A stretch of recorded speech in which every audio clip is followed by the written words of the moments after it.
Good afternoon, Richland College. It is another Friday afternoon here in November.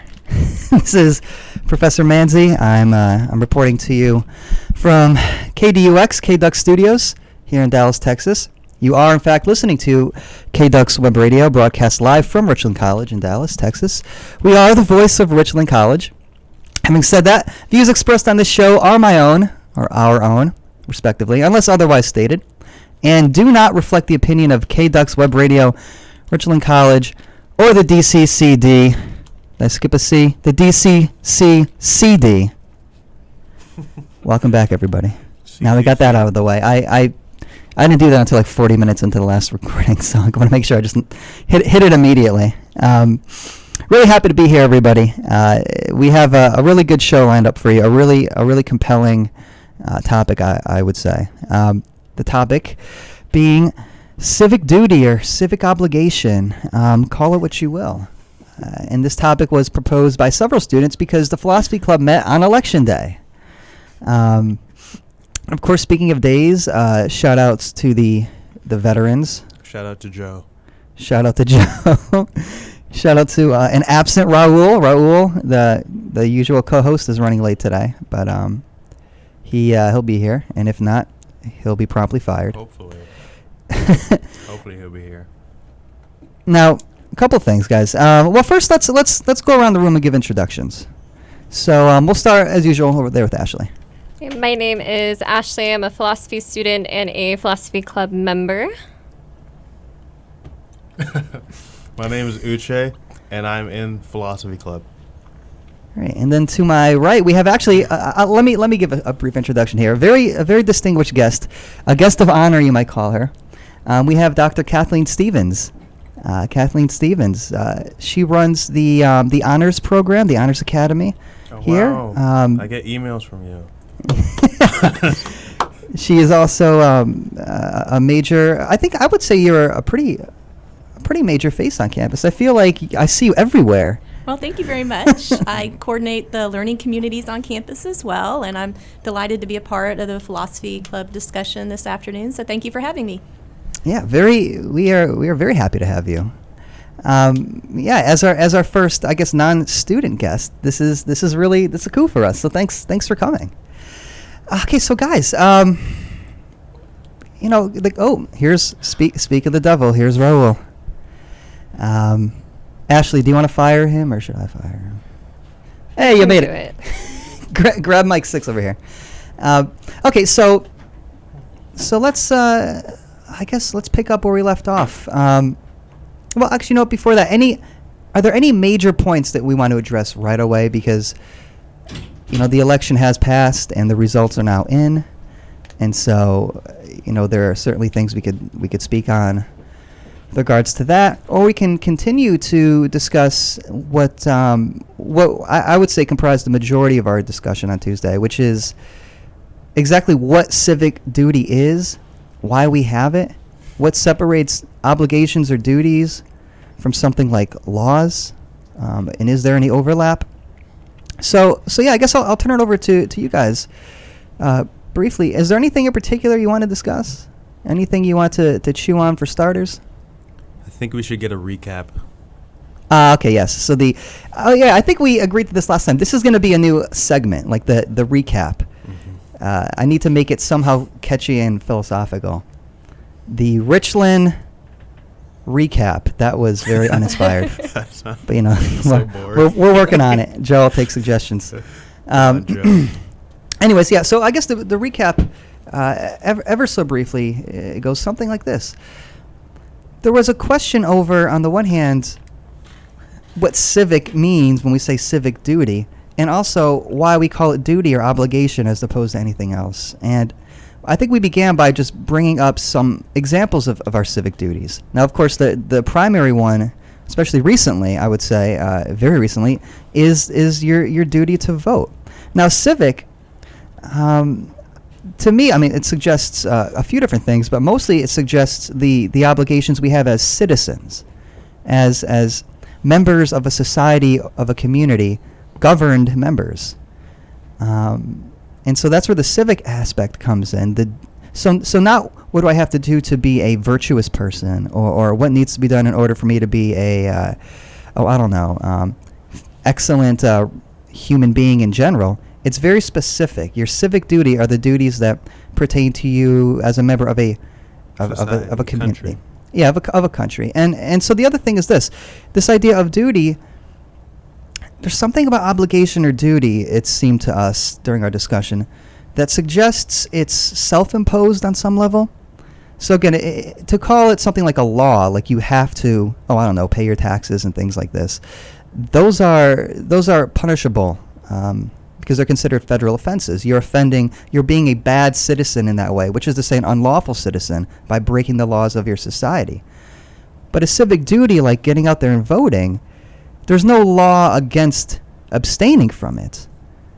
But we call it a duty or an obligation because it seems as though any thoughtful, any rational member of society will feel as though he or she wants to give back or contribute to the very society in which one lives. And so in that way, contributing means actualizing that liberty or privilege we have for ideally the good of the nation, the good of society. And I think that's where things kind of hit ahead in terms of, well, are civic duties necessarily good for society? Do some civic duties, slowly erode in their urgency with the perspective of the citizens who no longer value them? Where does a civic duty get its value? So things like this. Now that's kind of wordy, so I'm gonna back off for a second. But yeah, that was the gist of it. I would say is considering those kinds of aspects of voting in particular, and then just civic duty as a concept. Yeah, we kind of looked at it during the class, kind of compared it to... Club, not class. Yeah, during the club. We kind of compared it to a child doing their chores. Or yes. if a child's living underneath the parent's household, then they would do the chores as a way to give back to the parents for providing them with shelter, food, just providing for them in general. So a child doing their chores is kind of like a citizen doing their civic duty, because the government provides us with water, they provide us with shelter, they give us the opportunities, and things like voting and paying taxes or going to court and serving in the jury, things like that is kind of how a person could give back to the government. And that's how I would see it. Well, don't we pay taxes to have those things?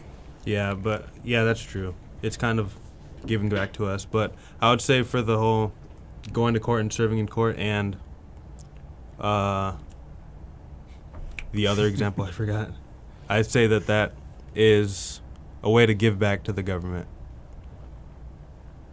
So I think I heard one student say, don't we pay taxes? So could you elaborate a little bit what you meant by that, please? Like, don't we pay taxes to have roads to drive on, to have clean water and stuff like that? Absolutely not. Yeah, I think so.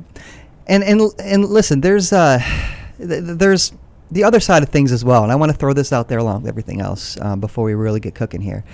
This idea of losing one's privileges, losing one's freedom. So this was something of a bone of contention here, how felons will lose their right to vote. When I say lose, I mean, the government strips them of it, at least for, a certain amount of time, depending. And the question was, is that just, or is that fair, and why or why not? And several students were unaware of that, in fact. And here's something that came up, but we could tease this out if we'd like. It was out of the notion that, well, if you have committed a law, you have committed an offense, and especially a felon, a major offense against your society, against your government. You are not a good citizen. And the quote-unquote, the right to vote, it goes from being your prerogative to being something that is no longer an option for you. Because that is a kind of freedom that comes with being a good citizen.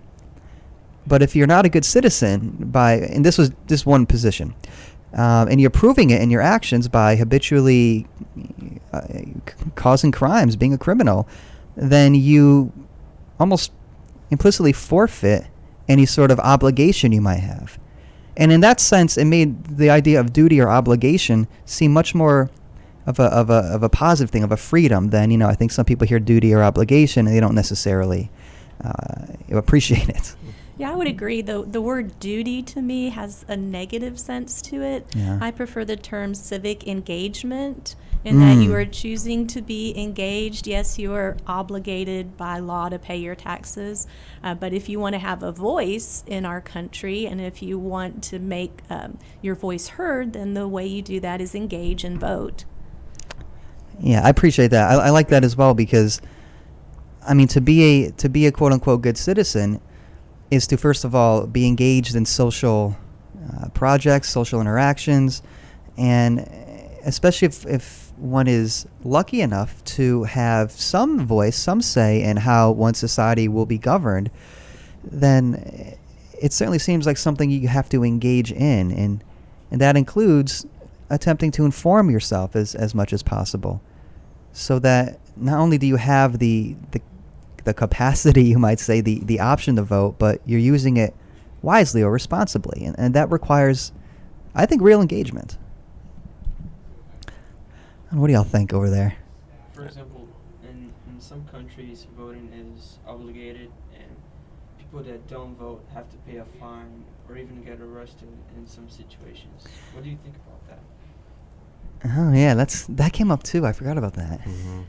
So, and yeah. I don't know if it should be like that, but I think that, I don't know, is people not voting in America a problem Yes. that needs to be solved? Yes. Is it? Should it be forced? I think they said only 40% of the eligible voting population showed up to vote this election. That's a big... Really? Well, and again, that's a trend, it seems like. And this was relevant to the conversation too, and it gets back to your question. Well, if less and less people are turning out to vote, if less and less people are engaging or critically engaging in the election, in what it is to vote, actualizing this privilege to vote, what does that suggest about how society as a whole might view the privilege or value it? And this is important, especially for millennials, because they turned out in fewer numbers this past election than they did in the previous election. So this is your generation voting less. And if you're not voting, then you're not letting yourself be heard. And you don't have a right to complain if you're not voting. I think there are probably a lot of reasons that millennials... I'm a millennial, but I think that there's probably a lot of reasons that younger people do not vote. One could be that we're cynical, or we've just been growing up thinking that we don't have a say in the matter, that whether we have something different to say, it's definitely going to go a certain way, and that our voices won't make a difference in the long run or in the big picture. That could be one reason. I think another reason is because we're so privileged that we just have become ungrateful to everything that's given to us. Because in a lot of other countries, voting, you don't get to play a part in how the government is run like you do in America. And being born in a situation like that, it kind of dissents or just lowers the value of it. Because in other countries, if you go to a country and it gets its, and the citizens are there and they get the privilege to vote, they go from a bad situation or a situation like a monarchy or a dictatorship, and they get the freedom or the right to vote, they will value it so much higher because they fought for that. They know what it's like on the other side. But if you're born on one side and you're born just with the freedom in front of you, it kind of lessens the value. Like water. I gave this example in class. I said... Club. Yeah, in club. I said that you can compare it to water. In America, water is such a available thing to us that if I had a cup of water right here and I accidentally spilled it, I could easily just go to the water fountain and fill it up again. It's not a big deal to me. It would be a big deal to Jack Fletcher. Yeah, it'd be who runs the KDUX studio. Yeah, it'd be a big deal to him. But if I spilled it, it's not a big deal to replace. It's something that's accessible. I can easily go and get it. But on the other side of the world, if somebody has a cup of water and it spills there, that may just be the thing they need for that day. That might just be the only water they can get for that day. And that's just like the difference between the accessibility. We're just born with it. It's around us at all times. It's just like an everyday thing for us. But for people who have to fight for it, it's kind of higher there because they put time and effort into getting this privilege, and we're just born with the privilege. So we don't really see much of a value in it, even though it is something that should be valued a lot. I want to go back to that first point you made So about excellent points. Yeah, excellent points. I go back to the first point you made about not thinking that your generation would make a difference. In this past election, we were looking at returns, and some of the states were looking at tens or hundreds or thousands of votes. I mean, very, very small numbers of votes were making a huge difference in the way one state would go for either candidate. So you folks have a lot of power if you turn up and vote. A lot of power. Even 10, 20, 30, 40 votes in some places were making the difference. Yeah, and it's a couple things. I think what we're getting at here is this idea of taking something for granted, where if you're born with the freedom kind of in place, it's easy to. This is what I take your metaphor with the water to be. It's easy to take it for granted. Like, well, I know I can vote, and that's all that matters to me. Whether or not I actually go through the whole rigmarole of leaving work early or skipping lunch or waiting in line or doing what I have to do to vote early, all that stuff, that might actually deter me. But what's most meaningful to me is that I can vote if I so choose to. But I'm not dying to vote because, again, I know that I have that right already, and I've always had that right. So, I'll get them next time. Something along these lines. This reminds me of something, actually. When I was an undergrad, when I was in high school, when I was a senior in high school, every senior had to get an internship in my high school. And it was just so every Monday, instead of going to school, you would go to your internship. And I interned at a political campaign. So at the time, this was in Rhode Island, the great state of Rhode Island, the Buddy Cianci blessed state of Rhode Island. Shout out Rhode Island. Shut up. Yeah. Anyways, so many jokes I want to make. The point being is this: I was interning for a Democrat named Sheldon Whitehouse, who and this was back in 2002, and he was trying to be the nominee for the Democratic Party, and he was running up against Murph York, another major politician. And I remember, I interned for this place, and I worked really hard for them, and I did like research, and I helped prepare things, and I enjoyed a lot of free lunches. And then the time had to come to vote, and I didn't vote. Oh. I told all my friends, don't worry about it. You don't have to vote. Let's go to the movies and watch, I don't know, whatever was playing at the time, whatever movie was coming out 2002. I think the original Scooby-Doo movie. Shout out Freddie Prinze Jr. Yeah. And then, as it turned out, Sheldon Whitehouse lost by 1%. Wow. Which would have been how many hundreds of votes? Probably several hundreds, but I wonder how many people had my particular attitude towards it. And I'm ashamed of that attitude, but and hundreds of votes is not a lot. Yeah, it's really not. Yeah. Well, maybe in Rhode Island when there's about 900 people total. And we all have these sort of stories of people who lost by a few votes, and I have mine. My father was on the Bedford City Council when I was growing up. So this would have been early 1970s. He lost his re-election to the Bedford City Council by 2 votes. And that always stuck with me and our family that, he could have continued to be a city councilman. It was a small town. It's a little bit bigger a town now, but these things happen. Yeah.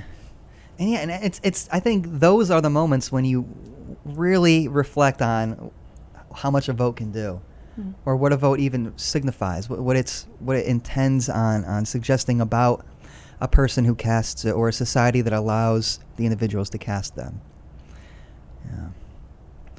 Anybody ever run in an election here? Just out of curiosity, have you ever had to cast a vote for, like, I don't know, homeroom representative or something? Something like that. And I'm in student government, and we had to cast a vote for Oh, there you go. something like someone would take a position as historian, and we had to cast a vote. But everyone voted in that situation. Mm. We didn't lose by 1%, like some people. Yeah, that was the gubernatorial election, by the way. But just make sure something that's I clear. wanted to put in is that if people were, she said earlier that about 40% of the people that were eligible to vote actually voted, but I feel like if the right to vote was taken away, a lot more than 40% of people would be upset about it. Why? That's the puzzle. Because they're losing a freedom. But if you don't act on the freedom, should you have it? Or is it even really a part of your life if you don't act on it? I mean, I'm with you. What are you trying to say, Ashley? Okay. But that's a question that I would want to ask. I compared it to like everyone at this table gets presented a plate of food, and these two eat their food, and us two don't eat our food. Should we and come around next Friday, we don't eat our food again. These two eat their food. Come around the next Friday, should we get a plate of food again if we're not going to be eating our food every time it's given out to us? Is it just a waste to put it in front of us if we just look at it and do nothing to it? Well, because here's what's so funny about that is that eventually one day you're gonna expect that food to be there, Yeah. and then the one day you really want to eat, maybe the one day you really think I need to vote in this election, your privilege might be stripped from you. You won't have that food, and somebody will just say, well, you never ate this food to begin with. We just kept throwing it out, so clearly it didn't matter to you. Yeah, I mean that's what's. Well, let's go back to the other society and then circle back around to the point you just made, because what about those societies that you incur a fee or there's some sort of retribution, some sort of punishment by the state if you don't vote? What do we make of societies like that? Are they especially just, do you think? I don't know. I can't decide if that's a good or a bad thing. Raul, I need you to laugh into the microphone so it doesn't sound like every joke I make is bombing horribly. Thank you. I mean, I don't think there would be a difference in voter education at that point. They'd still be casting their votes blindly almost, but just doing it because they're forced to, not because they want to. Is it truly a democracy if it's required? We have participatory democracy here, and that's one of the important parts of our system, is that people, we hope, choose to participate and understand that is how they support the ongoing democracy here, is by their participation. Yeah, I actually have to pay a fee when I get home because I missed an election. Really? Yeah, I was here, so I couldn't vote. What? How expensive is the fee, if you don't mind me asking? Less than $1. Really? Oh, really? Well, that's interesting. Who's making you pay this fee? Yeah. The state. Less than $1? It's just that His grandpa. like, if you don't vote, you can, for example, make documents and stuff like that that require service from the state, but you just have to pay them and then justify that you didn't vote for some reason. It's not a lot. And where are you from? Brazil. Oh, Brazil. Okay, yeah, I remember that now. Okay. That's where you're from. How do you feel about that? How do you feel about having to pay a fine for not voting, even though you were out of the country? Yeah. I guess I feel bad, but not like that. I don't feel sorry, but like I could say, oh, it's not that much, but for the fact that if I don't tell them the reasons why I didn't vote, they could like arrest me or something, or I couldn't, I don't know, if there's any problems with my passport, I couldn't fix that because I didn't vote, stuff like that. But I don't think it's hard to fix the issue, really. You just go there and say, hey, I wasn't here, and then pay the fee, and that's it, basically. Do you feel any differently about voting in Brazil than in America? Or if you were to vote in America?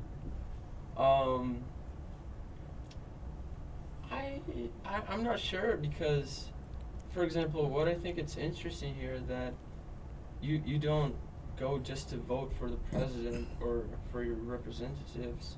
You go vote for example, some laws that people are trying to pass or some regulations or stuff like that that you don't do that in Brazil. You just vote for the person and that's it. Is the person tied to a party? Yeah. Okay. There are many parties in Brazil. Oh, so there's more than two. What? There's more than two? Yeah, Oh, that's like- awesome. Like 50 of them. I think every weekend there's a party in Brazil. Like many of them. But they're like the same thing, just with a different name. Yeah. Hmm. Sounds familiar. Yeah. So, but Ashley, why would it be awesome if there are multiple parties in Brazil? I feel that people my age don't really care about politics because we don't like the options we're presented with. Like, Ashley is 14 years old. by I the am way. 12. Am I a millennial? What's the cutoff for that? Was it? I want to say it's 82. If you were born I'm totally after, a millennial then. because I'm technically a millennial. I was born at 84. No, I'm good. I'm a millennial. I'm a millennial. I Yeah. refuse to be associated with the likes of y'all in that way, but I guess technically I am. I'm I just joking. I'm tried, but I joking. can't. And, you know, Ashley makes a good point. If you don't like the choices that you're presented with, you could always try a third-party candidate. Yeah. Not a good chance that that person's going to win, but your vote can send a message that Yeah. you're engaged and you're not happy with the options that have been provided to you. I would still go ahead and vote, even if you don't like the options, because you're supporting our democracy when you're doing that. You're saying, you know, this is important to me. Having, you know, our government, our form of government is important to me, and I'm going to participate. Yeah, and that brings up another interesting question. What of these? Because we can write in. There are write-in candidates you can include as well, but Harambe. Harambe was a candidate I- with like 11,000 votes for Harambe. What is that? What is He's that? a dead gorilla. He's the You gorilla remember that got the- shot in yeah. the zoo. Oh, how yeah. sad. He got voted for 11,000 or probably even more than that. Wow. People would rather vote for a dead animal than they would the people running. That's kind of pathetic. But I'm going to steal a little bit from Professor Patrick Moore because I went to a talk of his on Friday of last week, why I should vote. And he said, you know, even if Child. you don't like the choices that you are offered, you know, by participating, you are also voting on the issues. So don't look at the people, don't look at the candidates. Think about, okay, what issues are important to me, and then identify which candidate is supporting those issues. So don't think about personalities, don't think about, you know, is this person a person that I would want to go hang out with, but is this person supporting the issues that are important to me, and what issues are important to me? So thank you, Patrick Moore. Can we talk about uneducated voters then? Because I feel like a lot of people don't know what they're voting for. Sure, we can do that. Yeah. Because, like, I personally, like, if I'm going to vote for someone, I make sure I research them online and I know at least if I have something in common with them. Like, I voted for the same person the past two, well, I've only been able to vote for the past two presidential elections, but I voted for the same person both times. And even I have issues voting for that person. Yeah, it's look, that's fantastic advice Dr. Moore gave, and yet, again, a couple things come to mind. One is, it's not unlike when I ran for like homeroom representative, and like, you know, you had to vote between me and like, I don't know, somebody named Bridget, and then there were a number of people who wrote in like Bart Simpson. You know, it's just like, what does that suggest? And then the other thing to consider is there are celebrities who will run as something of a publicity stunt or a joke. And I'm not talking about, you know, the current president. I'm talking about people like I think Arnold Schwarzenegger. or He ran for California Yeah, governor. and he won. Anyone? or like Roseanne Barr. If you're familiar with that comedian, She ran for office? she ran for president. Yeah. I don't even know who that is. I'm a Al millennial. Franken. Al Franken, yeah, another example.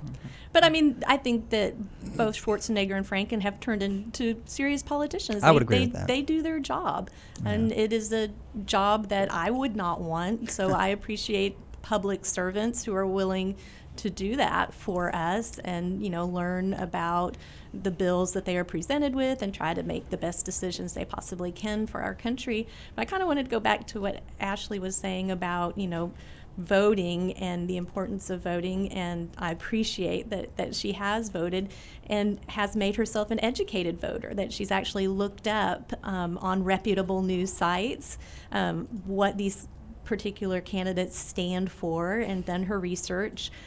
Social media is not a reputable news site, so I would tell students, don't get your news from social media.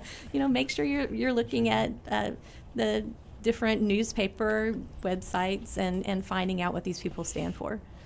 So thank you, Ashley, for being an educated voter. I even vote in local elections too. So. You are amazing. Oh, I look feel at that. like that's probably what turns a lot of people off from voting, is how much effort it takes to kind of just understand the entire political field. It's like It's you have- daunting. yeah. It's a lot of information, or it might not even be a lot of information that you have to look up, but it's effort that you have to put in. And asking, if you ask 100 people for effort just to put in, a lot of them are going to say no. Yeah, and I mean, that's unfortunate, but then the question is, are there some things worth exerting effort for or towards as opposed to others? And why isn't something like voting and becoming an informed citizen, why is that not more of a priority for a lot of people, especially the youth, apparently? Like, does it have to do with other aspects of our society, do you suppose? I don't think many people have been directly impacted by a lot of legislation that's been passed. Oh, okay. Whereas maybe in the past, I was directly impacted by something that made me be like, oh no, like this is not okay. Like I have to make sure this doesn't happen. Yeah. So I think it's a little different. Yeah, but I think you're onto something. When it punctures your little individual life sphere, that's when you begin to see the immediate relevance of this kind of thing. And hopefully that could be some sort of a stepping stone or a catalyst for becoming more informed and even more engaged, critically so. Yeah, I mean, and again, I second Dr. Stevens' praise of you. I think that's great. You should strive to vote as frequently and as often as possible. But here's the thing: not just for the sake of voting, although it's certainly good to again exercise that freedom. As a way of showing appreciation for it, but more so voting for the sake of the issues, as Dr. Stevens mentioned earlier. Frankly, in terms of puncturing a hole in your little bubble there, I feel like that's more likely to happen on the local level. Yes, I agree. Yeah. I live in Arlington, so we had a referendum on our ballot for the new ballpark in Arlington, even though ours is less than 25 years old. So you would drive around Arlington, there were far more vote yes signs for the new stadium or vote no signs to keep the old stadium than there were any political signs in any yards. I personally had a vote no sign in my yard because I thought there was no reason why we should continue to pay taxes for $1 billion baseball stadium when we have a perfectly good, relatively new one. We did not win. It was about 60-40. 60 were in favor of the new $1 billion stadium we'll have to continue to pay taxes on, and 40% were against. But I still felt good about voting no, even though it was 40, because that way the politicians know that 40% of the people out there do not really want to continue paying new taxes. So maybe if this a future policy were to come across their desk, they're going to remember that 40% said no. Yeah, and I might reiterate, the views expressed on this show are Kathleen's own. Yes, Unless thank I stand show.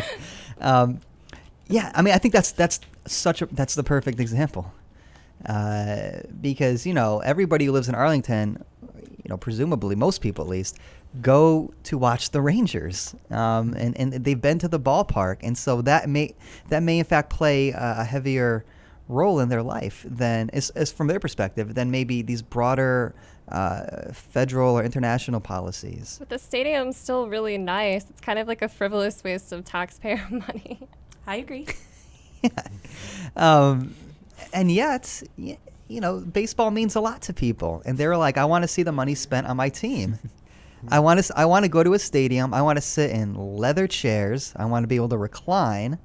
I want to be able to eat my chili cheese dog with a lobster bib With and a fork. I think you're confusing like box seats with like normal seats. Oh, I only ever sit in box seats. Oh, of I didn't course. realize there were normal seats. And you won't find a bigger baseball fan than me. In fact, This is true. My honors English 1302 classes in the spring. Plug. We're going to have a baseball theme. We're going to read The Natural by Bernard Malamud. So We're going to cool. read Shoeless Joe by Kinsella. So these are baseball novels. I'm a big baseball fan. It's just I don't think taxpayers should support billion-dollar stadiums. Yeah. Let the owners pay for it.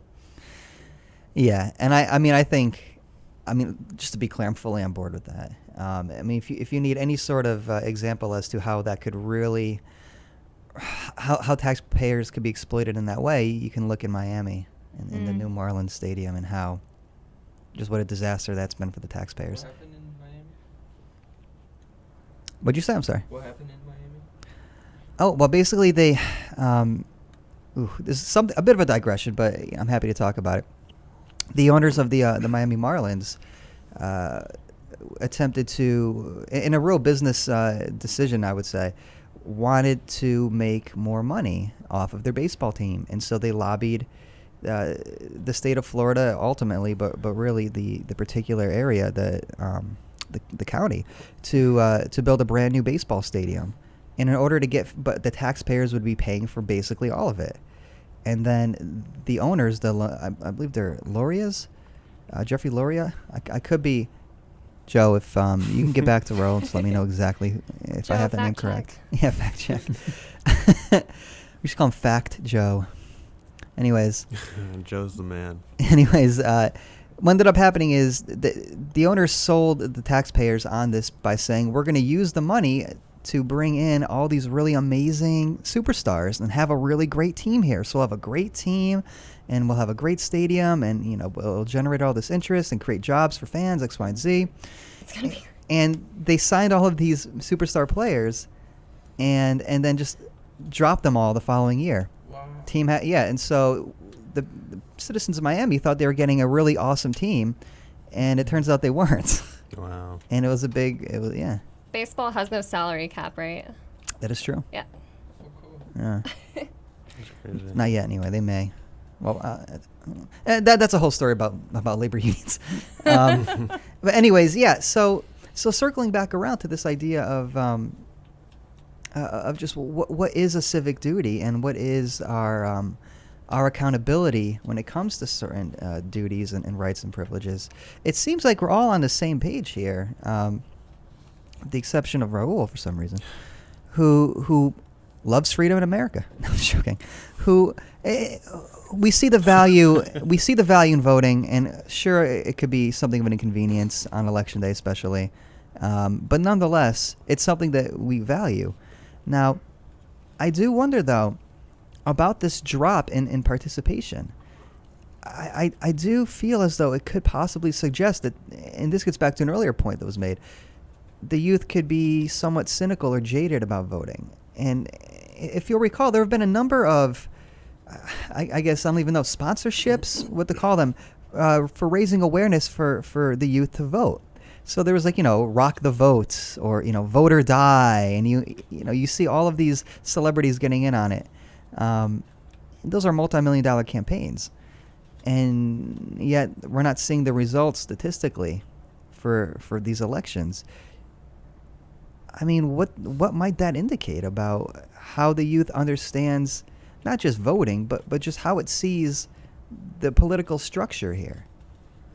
I would say if you go back to the Arlington baseball stadium situation, how there were so many people that it was 60-40, but still the 40% were a lot of people that went against building $1 billion baseball stadium with taxpayers' money. I would say that in a situation like that, the people who got their way declined, or the 40%, if some of those people are young, they see their own reasoning behind the situation, and they still lost, or they'll look at it as they lost, and that can really discourage them. And I would say, for this election especially, Hillary Clinton, all of her supporters, a lot of the young supporters may look at that and they see that Donald Trump is just a guy that came in and he just wanted to become president and he got voted into presidentship. And the people who supported Hillary, especially the young people, could say that, wow, this is just, it doesn't really matter, any of this. I could just lose no matter what. And they might just look at the situation as losing, and that really could discourage them from participating again. I see your point there, but what I would emphasize is that when they participate, they're letting their voice be heard. And the process is bigger than one election. The process is bigger than one candidate. So, when 40% of the people say no, the politicians are still going to take note of that situation, and they are going to take that into consideration in their future policy. So, I would say to the young people, hey, Obama, cool guy. I understand it. Obama, great guy. So you didn't get the person that you might have wanted, but don't give up. You have to make an investment in this process because it's just bigger than this one time that just didn't go our way. Mm-hmm. I feel like that's where a lot of people cut off, though. When, if a person supported Hillary Clinton and they were dedicated to it and they saw all the rights and they just saw Donald Trump as a ridiculous candidate and he still wins, and the person, I feel like that's just the cutoff when he wins for a lot of young people. That like the last straw kind of thing. Yeah, the last straw type of situation. Yeah, I mean, I think look, I think you're both right. Yeah, to your point, Kathleen, this idea of even if it doesn't go your way ultimately, the results are still there. The numbers are still there, and future candidates who might be more aligned with your sensibilities could point to that and say, well, no, 40%, that's still a significant amount. 40% of people did not want this. And so moving forward, we can use that to sort of further our cause, as opposed to, I don't want it, but everybody I know does, so I'm not even going to bother voting. And then suddenly it looks like 90% of the people wanted it. And then somebody who might otherwise back your cause in the future has no hard evidence, has no numbers to draw on. Your vote for the other candidate still shows up. Exactly. Your vote no it's still tallied. Shows up. It's tallied, and they pay attention because they want to be reelected at some point. So they're going to have to gather these constituents under them, win them toward their policies. I mean, when you vote, it's not certain. There's a chance that the candidate you vote for isn't going to win, and you know that when you go in to vote. So it kind of blows my mind when people get super upset. And 4 years, it might seem like a long time, but for those of us who've had many elections, it can go by pretty quickly. And there are going to be future elections. So I would say, regardless of the outcome of this one, there will be future elections. I've voted for candidates that have not won and I felt strongly about, and I've voted for candidates that I felt strongly about and they did win. But the important thing was that I have consistently voted. Yeah. I remember when M&Ms were coming out with, what's going to be the next color. I voted blue, and blue won, and I was very happy about that. Amazing. Thank you. And anyways, yeah. So the point I bring that up, just for the following reason. I don't know. No, that's true. Oh, no, that's true. I voted green, and I'm never eating M&Ms again. Oh, there's already green. They're already I was lying. No, once upon a time, I remember casting that vote for who. It was a big publicity campaign, but the point being this, that it seems like for a blue M&M. Who do you choose, Ronald Reagan or a blue M&M? Well, the thing is this, as a kid, as a youth, and this came up in an indirect way in my discussions on Aristotle class earlier today. Habituating yourself to perform certain activities that are becoming of a rational human being. One of those things would be like participating critically, engaging critically in an election, especially in a democracy. Now, I should say democracy like we have here, structured in our particular way. Now, as a kid, I voted for the blue M&M because I cared about M&Ms. And it was very obvious to me that, this would impact my daily snack time. I think that for some millennials, and this crosses into these ideas of an extended adolescence that we're seeing nowadays, and a sort of, it's taking people longer, for good or for bad, to kind of figure out their career path or figure out what it is they want to do with their lives. And so they're sort of stuck in this suspended animation. Limbo. Yeah, this limbo where they're of an age where the policies will affect them directly, but they're not aware enough to really recognize that because it doesn't seem like they're of that age yet.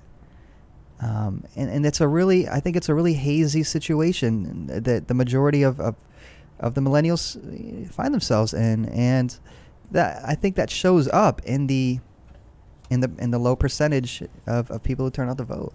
And we could also talk about brain chemistry, because nowadays we have the science to understand the human brain isn't fully developed until age 26. Oh, I didn't know that. Huh. Yeah. So, some of those decision-making capabilities just aren't fully formed yet to recognize that, yes, my participation here does make a difference. I would say that, moving forward, if you didn't get your choice, that, we'll work on building common ground, we'll work on humility, we'll work on compassion and compromise and all of those higher level thinking skills that are important to us and to, continuing our democracy. Should the voting age be raised? No, I don't think so.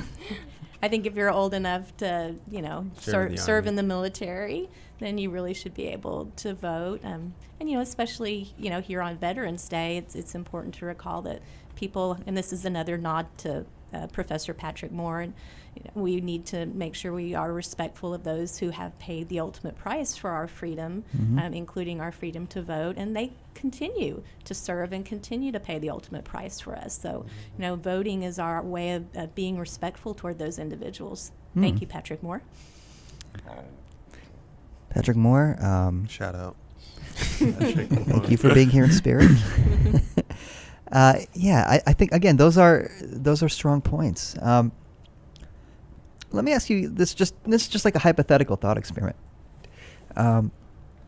What do you think would happen if I became dictator and if you became president if the voting age was risen? I hate using passive voice. If the voting age was risen and justified by the lack of people turning out of a particularly young age group. So say, 15%, 20%, 30%, 40% of people under the age of 28 don't vote anyway. So here's a way of making those who are eligible, and here's a way of raising the percentage of those who are eligible to vote actually participating in it by just raising the voting age itself and cutting off the demographic that is not, we're not hitting. Do you think people would be mad at that? Yeah, I think there'd probably be a lot of uproar, even from people that don't vote. But for the right reasons, that's the question. Do you think people will be mad because you've taken away all of the reasons that Kathleen just mentioned? So now I can't pay respect to my veterans, and now I can't have my voice be heard even on the losing side. Or do you think people will just be like, hey, that was something I had, and now you've taken it away from me, and that's the bottom line. So I'm going to start an uproar. You see the difference? I think I could imagine the voting being taken away from young people, and even the young people who don't vote, them having an uproar about the situation, just because they see it as something being taken away from them. Like maybe an entitlement? Yeah. Yeah. Something like that. I have to apologize to Joe at home because I keep catching myself in the camera and just seeing how disgusting and grizzled my facial hair is right now. I do want to apologize to the viewers. The viewer at home. The viewer. It's not It's Joe. I keep seeing and then it's like, whoa, it's not ideal. You probably have a good couple of viewers now. I mean, I have a friend that watches, not while it's live, but hi, David. Okay. Shout out David. We love our viewer. Yeah. We should have a We love viewer our battle. Single person. Joe versus David. Viewer appreciation. I'm on Team Joe. Vote for Joe. Is Viewer Joe appreciation. Canadian or no? No, he's not. Okay, David's Canadian. Oh. Vote for Joe. Yeah, I was just having a thought about yeah. making sure we separate our feelings of disappointment from our reasons to support our democracy. You know, there are hard feelings going on right now, but we ultimately want to make sure we support the ongoing democracy.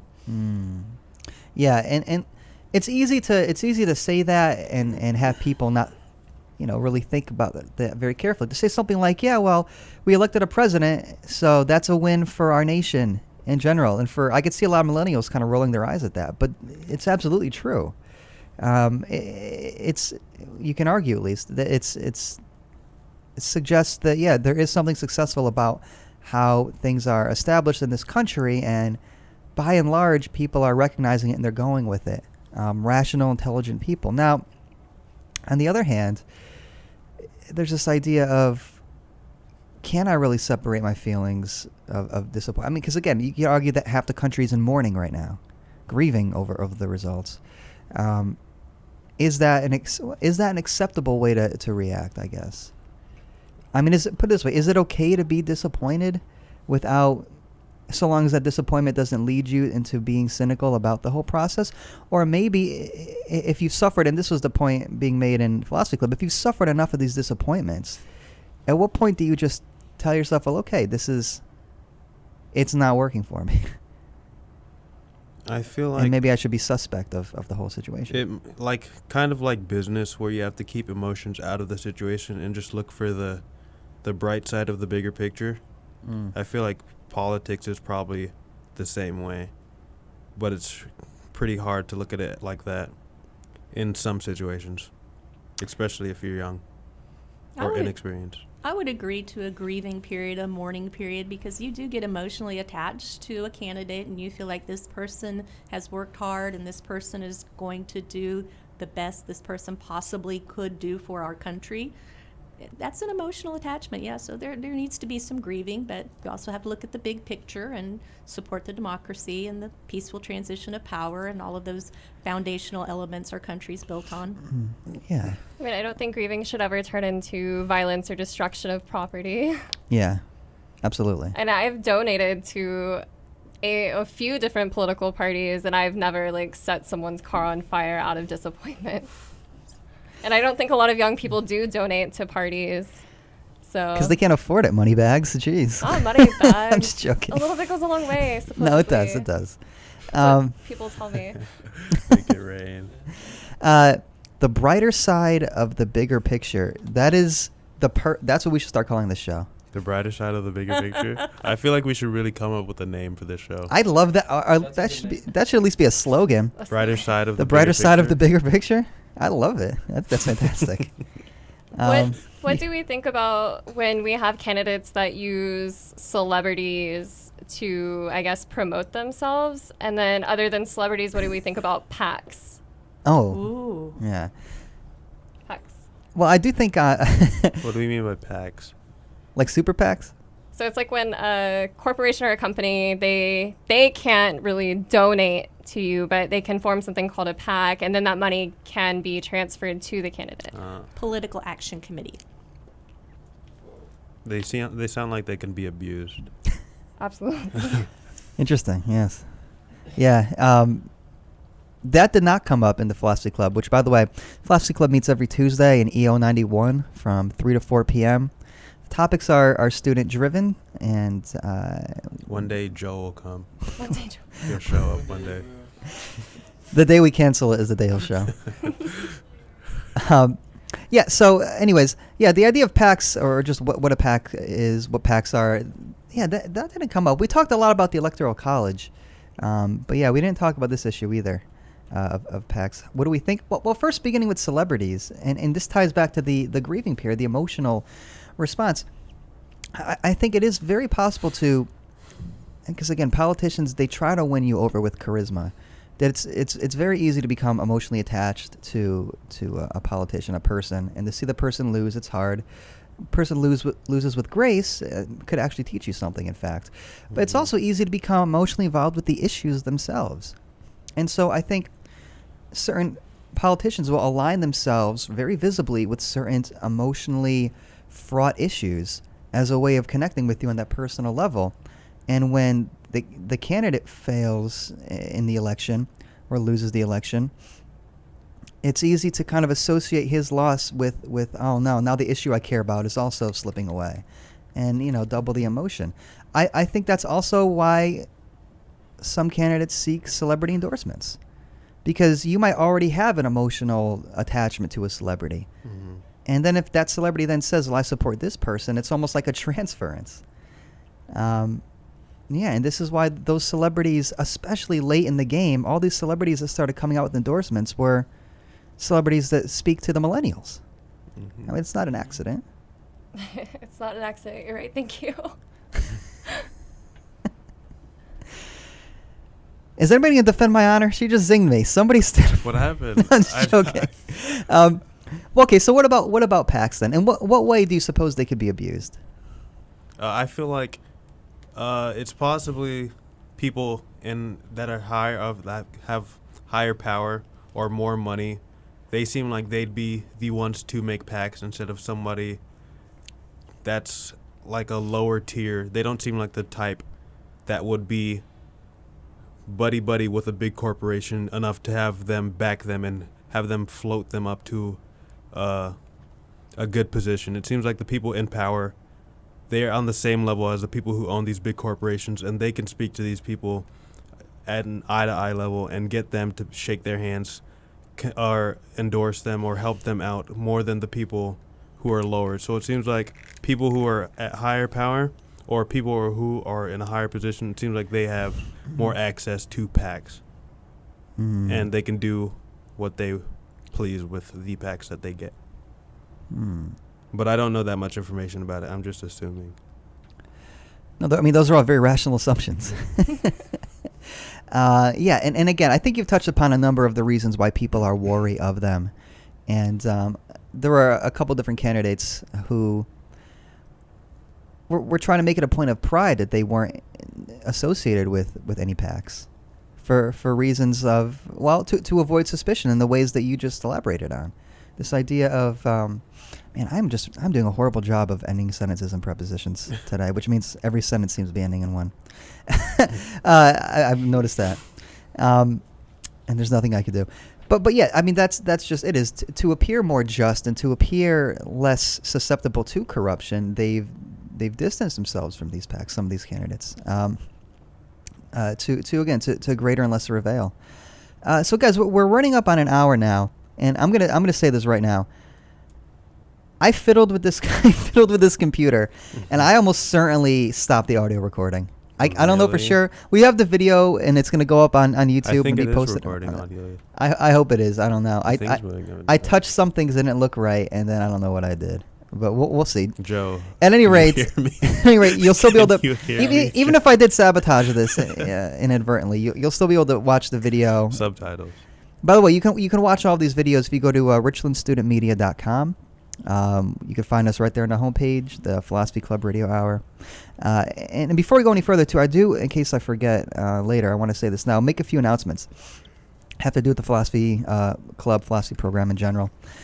So, first and foremost, next week we will be meeting again, the Philosophy Club, on Tuesday from 3 to 4 in EO 91. The topic is going to be, and there were several proposed topics at the end of the last meeting, which is great because right around now is when people start to kind of, run low on energy. The dog days of the fall semester. But I'm going to go with education. Education being a question. What is it? What once was it? And what do students hope to get out of an education? Things like that. Critical thinking, civic engagement. But, yeah, totally. I mean, I think it's a big question. Yeah. Good topic. Yeah. It's going to be in the next week. Speak it to the microphone. He's been at every single one of these. I'm sorry. Can you recap the next few topics? Well, the next topic for certain will be education, and that's this Oh, Tuesday. education. Yeah. I like this topic. Nice. Ooh, who is that mystery voice? Please introduce yourself, Dan. What's your name? My is Daniel. My name is Daniel. I like this topic. The education is. I'm nervous. Don't be nervous. I know Ari was staring daggers at you right now, but just ignore him. Well, why do you like the topic? Why? What? What? For what? For why? The education is very important for the for the future. Mm. And it's Let's go to look, to search, to look for work. To look for So that it's Dan a is an topic yes for about work. It's Oh, okay. it's a good work. Good. Well, I appreciate the vote of confidence. What? I Sure. appreciate the support. The vote, yay. Yeah, the vote. Oh, good call. That was hilarious. The vote of confidence. Yes. And I am devoted to philosophy club. Ah. Oh. Nice. Well, I want to appreciate the students for being here today. Thank you very much. I've enjoyed hearing from you. We appreciate it too. I wish I could say the same, but that's very kind of you, Kevin. We're happy to have you. Thank you. That is true. I second that. So real quick as well, a couple of announcements. So next Tuesday, the philosophy program will be hosting a student conference. So philosophy students or students who enrolled in philosophy classes this semester will be presenting on a very pertinent theme. And I recommend you guys go. It's going to be on Tuesday. What The time? theme escapes me. The time, location, and theme escapes me. But on Tuesday, there will be a philosophy conference. Everything. And if you want to know more information about it, you can contact anybody but me. You can contact Louisa Benton, LBENTON at dcccd.edu for more information. And then on Thursday, in the Brazos Gallery, room C140, from 12:30 to 1:30, I will be delivering a public lecture as part of the Contemporary Issues in Philosophy and Religion series. I will be presenting. I toyed with this, and I was originally going to do something else, but I sadly had to change it just because, in the interest of not being completely self-indulgent, which I am oftentimes with my topics. I originally wanted to do something on baseball and aesthetics, which I think would be great, but I feel like I would need more than just an hour for it to really do it justice. And I'm afraid of how few baseball fans there really are. You know what I mean? Geez, I go to you guys for reaction. I just get blank stares. give me something, guys. I like baseball, but I think I'm the only one in this part of Yeah. there. Yeah. I don't think I'm not a baseball fan. Oh, that's so. Well, I Baseball? like the World Series. enroll in Dr. Stevens' class 1302 next semester, and you will be a baseball fan. That's right. At any rate, I'll be presenting on nostalgia, so I'll be I'm too young exploring. for that. I'll be exploring what nostalgia is and what it suggests about our human experience. So it should be a good one. I'll be drawing upon some contemporary thinkers, some existentialist thinkers. It's gonna be good. What is it about nostalgia? Is nostalgia the most human of experiences? Remember? I It's a think little bit of I'm wisdom. calling it when the past presents itself. That sounds You nice. notice the wordplay. Are you recording it because I'm in class during that time? I can't skip that class either. No, you should never skip any class, Ashley. Oh, I've totally skipped a class for philosophy club before. Oh no. No. I did not encourage her to do that. We didn't hear that. Listeners of K-Ducks. We did not But hear that's that. how important philosophy club is. It's her prerogative. I had to get members. Yeah, so that is something else I want to announce as well. So big things Tuesday and Thursday. Tuesday is the philosophy conference.